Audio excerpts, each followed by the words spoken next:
Welcome everyone to Thriving with Rachael and Dr. Lou. I wanted to let you know that this is going to be a weekly video podcast, and we are going to do some live, hopefully once a month. We're going to incorporate different individuals into the video podcast, but for the most part, our goal is to demonstrate, talk about what it's like to thrive no matter what, and how we can all do that. And we're going to use personal experiences as well as if we can bring other people on to work with them, as well as answer any questions, comments that you provide by emailing us or calling us and letting us know. So please let us know what it is that would be helpful as we continue to do this video podcast. Yeah. So Rachael, I understand that you've been having an interesting week. What's been going on? I mean, I feel like I'm in a therapy session right now. Right? No, it hasn't been a crazy week. It's been a great week.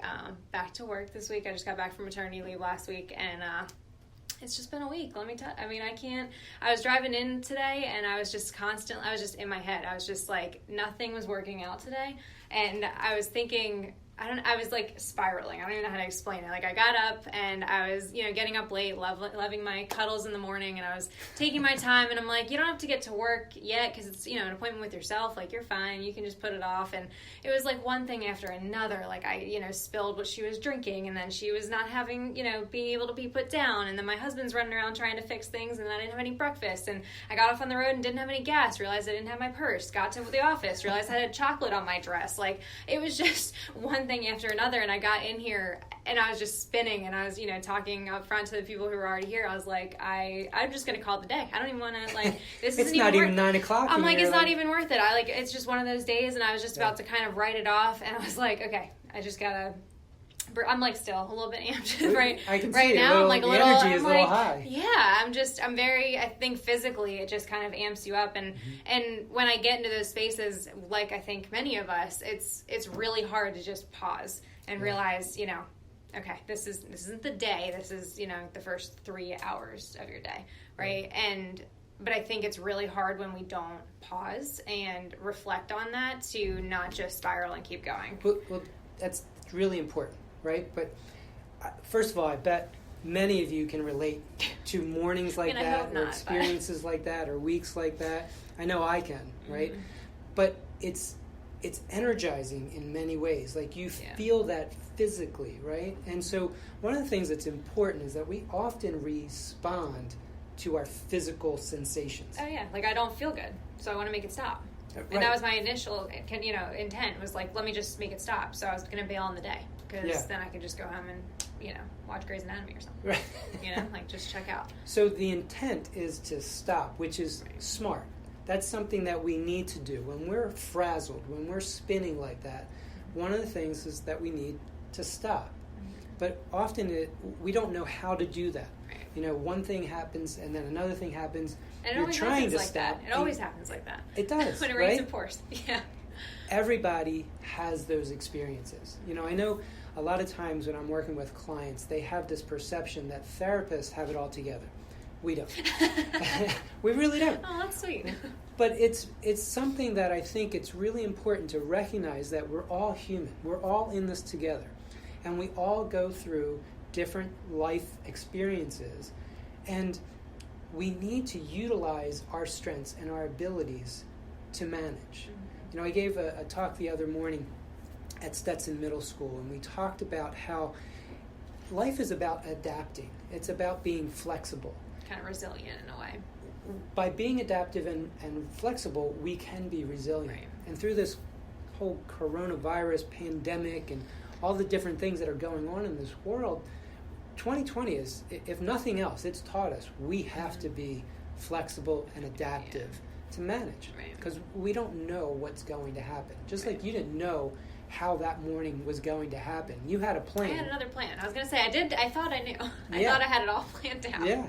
I mean, same thing. Last night, my wife and I were taking Lindsay to school, because you have to, right now with this pandemic, we have to take all the stuff to college, drop it off, and then come home, and then a week later she goes to start. That makes sense. I still haven't figured out why that makes sense, But that's what they're doing. We figured it out. That's right? the resiliency. That's the resiliency.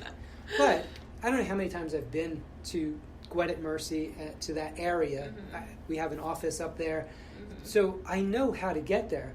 We put in GPS because, we're dumb anymore. We just have to follow the GPS. But my wife and I were talking, we're driving. All of a sudden, we're in Ben Salem. Well, I didn't even know Gwinnett Mercy had a second campus. We end up at Ben Salem instead of where, and Lindsay's waiting for us, right? She's got this whole truck that we got to unload. Slot that you have like only of a limited amount. 5 to 6. Right. So now we're not getting it until 5:35.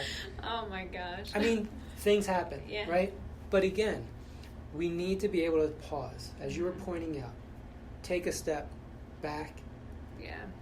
What Breathe. was your experience with that, though, in the moment? Because I know, on my way here today, I was saying, I was very amped. I wasn't really focused on, where I was driving, similar to maybe, right. last night for you. But I wasn't with someone else. So do you feel like that impacts you differently as opposed to, maybe by myself on the way here? So, obviously, I think when you're with somebody else, especially somebody who you're close to, my wife, obviously, we're both looking at each other like, how did we do that, right? So we're both, a little annoyed at each other and feeling stupid and embarrassed and oh my gosh. And then feeling really bad because Lindsay's waiting, her roommate's waiting, her roommate's mom's waiting.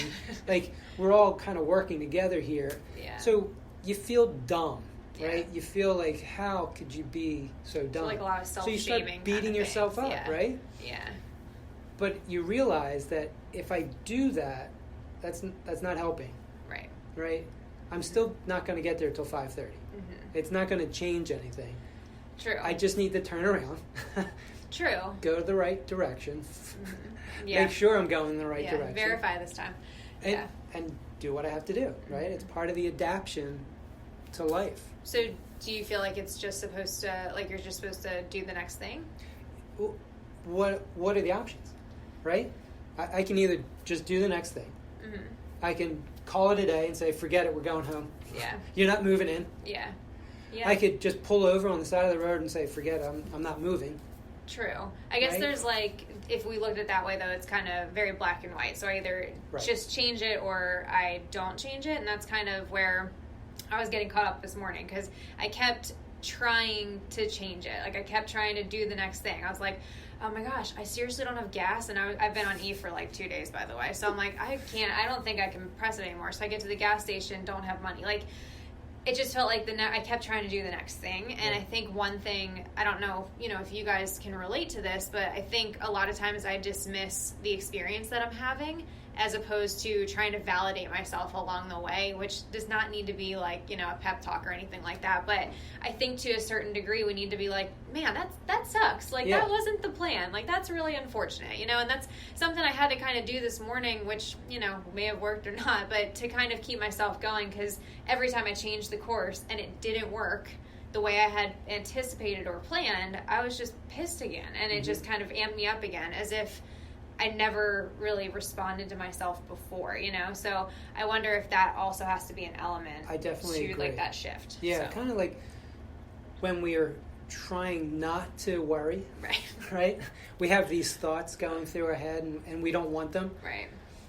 Without validating them, without just acknowledging them, they get louder, they get more expansive, and they fill our mind more. What's really hard, but what we need to try to do, is just acknowledge them. Just like you said, acknowledge the situation. Observe. It's part of that pause. Right. Part of pausing is taking that step back and acknowledging, yeah, that sucks. Yeah.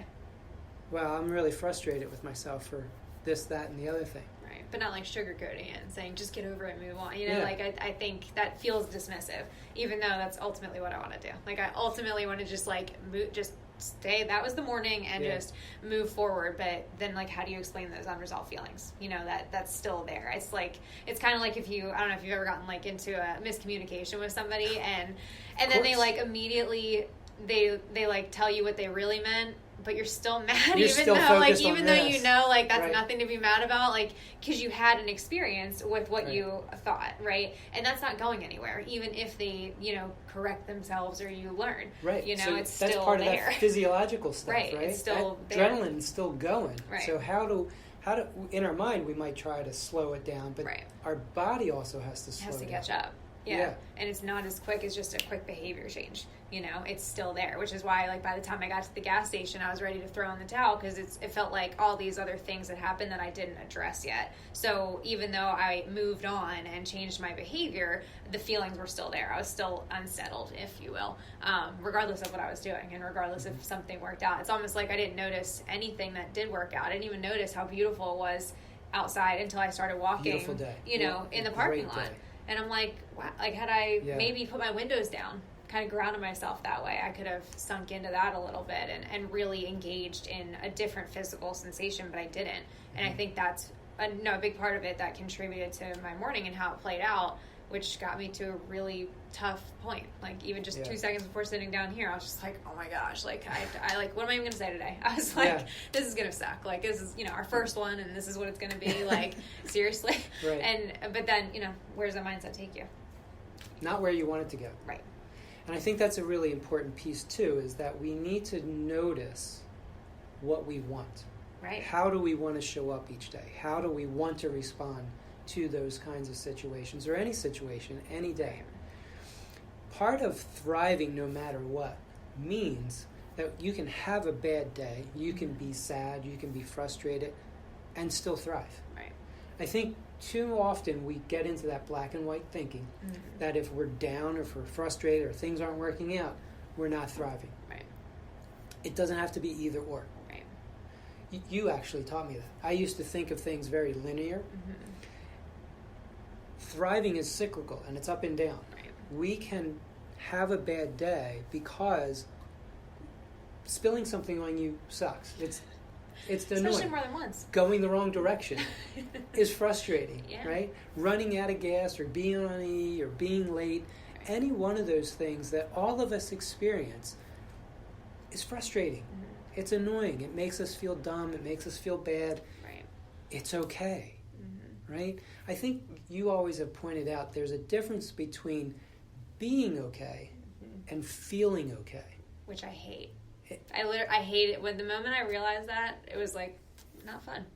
Because I'm like, what? It's somewhat mind-blowing in the sense that when we talk about being okay, how often are we really referring to feeling okay? Right. Feelings change minute to minute, right? Anything can happen, and all of a sudden you have a different experience. Being okay is kind of a mindset. The idea of thriving to us is the idea of believing in yourself, believing that no matter what, I'm going to get through, I'm going to be okay, I am okay, I can do. And I hate that I feel this way, regardless of the fact Exactly. that I'm okay. And I think that's a hard thing that a lot of us do, and even myself, I did this morning. I was trying to change the situation. I was trying to change the circumstances that I was in the hopes that if I changed that would make me feel better. And every time that the circumstance didn't change, I, interpreted that as feeling worse. And I was very much putting my feelings on the line with how things were, as opposed to just how, to be able to validate in that moment, regardless of what was happening. And I think that's a big part that we need to make sure that we're reinforcing, because then if I can recognize that I can be okay without feeling okay, to your point, that's a mindset which is in my control. Yes. Whereas feelings, like you said, they ebb and flow, they change every second, not by choice all the time. And I think many of us try to control the feeling. As if it's something to fix. Right. Yeah. And obviously, we don't like to feel certain things, right? Feeling sad isn't necessarily Not enjoyable. my favorite. Yeah, I'd rather not. Although sometimes when I'm angry, I want to stay angry for a little while. Do you ever get angry and people are trying to cheer you up or calm you down? You're like, no, I'm pissed off. Yeah, just leave me be, right? Yeah. You kind of sometimes want to feel something, and other times you don't. Right. But recognize that. Recognize that you're choosing something. How long do you want to feel that way? But to What do you want to do clarify, with it? we're choosing what to do with it, not choosing which feeling that we're having in that moment, right? So like when the feeling comes up, choice has to be, how do I respond to that? Exactly. Not, because I think a lot of times I'll ask people like, how long do you want to feel that way? And I don't mean how long do you want to choose to feel that way. I mean, how long are you going to sit and just fester in the feeling that you're having and all the things that might have caused the feeling, as opposed to recognizing, this is how I feel, what do I want? Yeah. Period. As soon as you said that, I thought about people who experience depression or anxiety. And, sometimes they hear our comments like that and understand it from a different perspective than what we mean it. They may interpret that as saying, oh, so you think I want to be depressed? No, definitely not. Yeah. Nobody wants to be depressed. Yeah. Nobody wants to experience anxiety. What we're pointing out is, what can you do about it? Right. It's a response to different things. Now, there's many factors that go into contributing to why somebody is experiencing anxiety, panic attacks, depression, major depression. There's chemical imbalances, there's environmental things, there's familial things, there's life situations, social things, economic things, health things, physiological. I mean, there's so many things that contribute to this. Right. What we try to focus on is, what parts of those do we have control over? Right. If we can focus on those things, we can move the needle a little bit. We can change some of the course of how we are experiencing life and whether we're thriving and to what degree we're thriving. Right. I think that's a big topic that's come up a lot this week, not just with my clients, but even with my friends, with a lot of things that they're going through is, our goal isn't to change the situation. Our goal is to change the experience with that situation. So when we're constantly trying, like I was saying earlier, to change the circumstance or to change the feeling, a lot of times we're not moving forward, we're moving away from something. Yeah. And a lot of times we'll talk about redirection, behavior change, all these things, and I did all the things. But my question for myself and for others is always, are you making this change to move away from something, or are you making this change to move towards something? Because if I am going to, for instance, I struggle with meditation, and I meditate. When I meditate, I'm meditating to get calm. But when I'm actually doing it, I notice a lot of times I'm meditating to not be stressed. And so while I'm meditating, I'm like, am I still stressed? Is it gone yet? What am I going to do after this? And I'm constantly thinking about, like, when's the 10 minutes going to be over? I did my due diligence, and, I'm supposed to be calm and set for the next, 10 minutes of my life. And so I'm not meditating. I'm not actually present with the meditation. I'm not actually visualizing calm. I'm visualizing no stress, which therefore gets me to just look at the stress. And so I'm still stressed. And that's the whole thing about what you resist will persist, right? Yeah. The more you try not to think about something, the more you're already focused on it, thinking about it, attached to it. Oftentimes, when I work with individuals who are struggling with depression or anxiety or whatever the issue is, they often come in and they'll say, I don't want that. Right. Makes sense, right? That's logical, definitely. But the more you try not to be that, not to experience that, not to have that, the more you're still attached to it. Right. What we often focus on is the redirection of that. What do you want? Right. The more we focus on what we want, the more we focus on where we're going, the less time, attention, and focus is on the stuff we don't want. And just by that process, what we don't want gets further and further back away from our focus, and more of our time, attention, and focus is on where we're going. Yeah, a question I usually ask to kind of help with that redirection is, because where we start is usually I don't want to feel this way or be in this place. So I always would ask myself and others, well, what would exist if that didn't? So instead of what do you want, because of course my answer still would probably be I don't want to feel this way, or I wish that didn't happen, is acknowledging that. And if that didn't happen, or if you didn't feel the way you felt right now, what would you feel? What would you be doing with your day? Because if I can recognize what would exist outside of what I don't want to exist, then it also gives me direction. It gives me focus. It gives me something to work towards as opposed to away from. And then to just reflect on what you just said, the more that I'm engaging and putting energy towards that, the less energy I have left to put towards this other thing. And surprisingly or not, the more I focus on this, the less that's even a thing in my life. And that's Right. ultimately what we want. So I always try to challenge people to look at what's the goal and what's the outcome. When we're decreasing, eliminating, getting rid of something, that's an outcome. That's not something I can control unless there's a time constraint. So if I were to try to quit smoking, you can never really say I quit smoking because you could smoke tomorrow. But if I say I could quit smoking this week, there's a time at the end of that quitting, if you will. However, if you say I'm going to run 3 times a week, it's probably going to be hard to smoke every day and run 3 times a week. So if you're focusing on that running, you're less focused on whether or not you are or not smoking, and you naturally tend to just decrease in that. So again, that's the outcome, and the goal is something active and something that I can, it's objective. It's something that I can accomplish. I can check it off a list. So I don't know if that clarifies that. Well, I think it's also helpful in the sense that it focuses you on something that's tangible, right. Something that's concrete, like something you can attain, something you can touch, something that you can observe. Yeah. Oftentimes people just want to feel better. Yeah.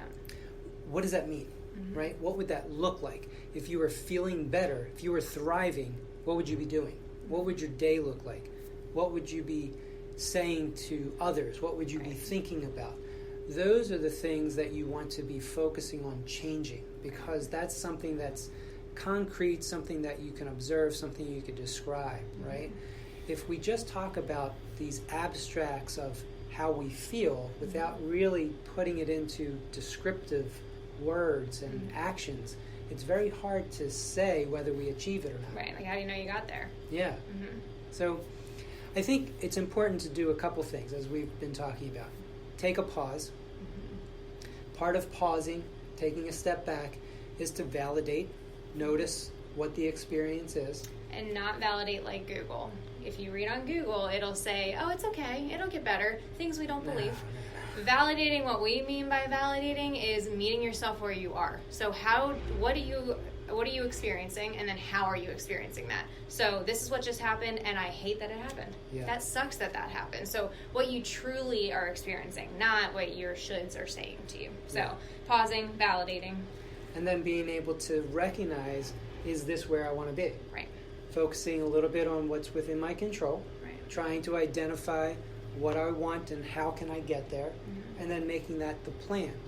Keeping in mind, physiologically, we might still be here, even though we want to be here. That takes time to catch up. It takes time for the mind and the body all to sync up, right? So it's important to give ourselves a little grace, recognize that we're getting there, that we're doing what we can to get where we want to go.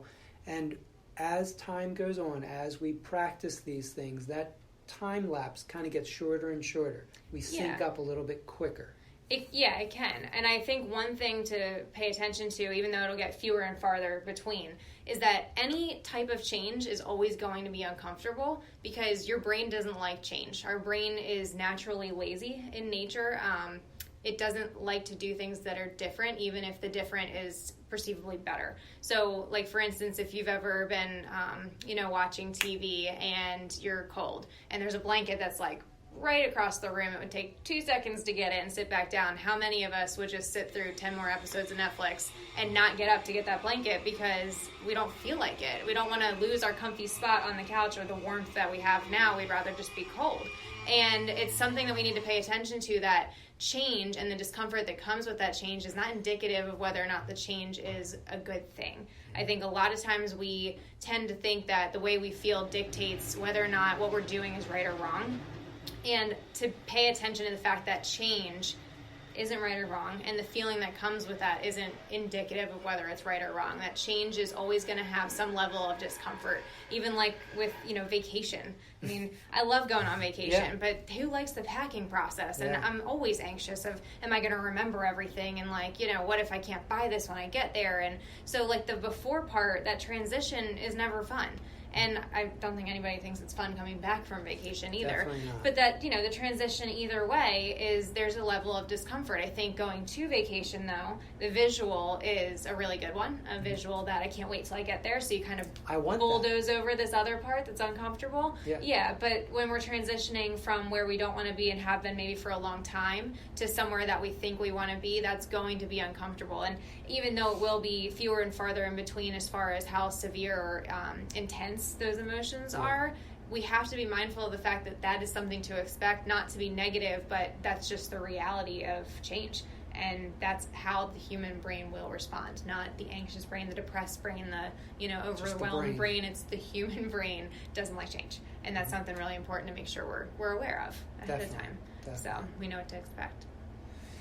So a lot of information, a lot of things that we have covered there. Hopefully it makes sense. Hopefully it's something that you can use.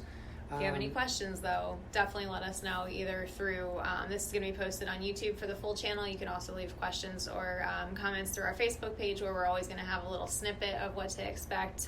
And then we're also going to be posting it on a podcast, which we will also post on the Facebook page as well. So again, Wednesday nights, 7 o'clock is when we're going to post it. Yeah. I think we'll do a repeat.